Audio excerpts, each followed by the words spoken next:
দেশীয় অস্ত্রসহ ৬ জন সন্দেহভাজন ব্যক্তিকে আটক করা হয়েছে। এ ঘটনা ঘটে চাঁপাইনবাবগঞ্জের গোস্তমপুর উপজেলার রোহনপুর নুনগোলা এলাকায়। এরপর পুরো এলাকা জুড়ে চাঞ্চল্যের সৃষ্টি হয়েছে। স্থানীয়দের দাবি, সন্দেহজনকভাবে ঘোরাফেরা করার সময় তাদের আটক করা হয়। এ সময় তাদের কাছ থেকে কয়েকটি দেশীয় অস্ত্র উদ্ধার করা হয়েছে বলে জানানো হয়। পরে খবর পেয়ে আইনশৃঙ্খলা বাহিনীর সদস্যরা ঘটনাস্থলে পৌঁছে আটক ব্যক্তিদের নিজেদের হেফাজতে নেন। এক্সট্রিম মশার কয়েল প্ল্যান্ট ফাইবার দিয়ে তৈরি, তাই সহজে ভাঙে না, সুগন্ধিযুক্ত ও নিরবিচ্ছিন্নভাবে জ্বলে। ডেঙ্গু, চিকুনগুনিয়া বাহি সহ যে কোনো মশার বিরুদ্ধে দেয় এক্সট্রিম সুরক্ষা।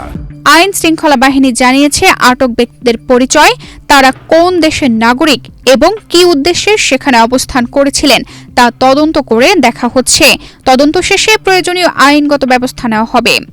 তদন্ত শেষ না হওয়া পর্যন্ত আটক ব্যক্তিদের বিরুদ্ধে নানা অভিযোগের বিষয়ে কোনো চূড়ান্ত মন্তব্য করেনি সংশ্লিষ্ট কর্তৃপক্ষ।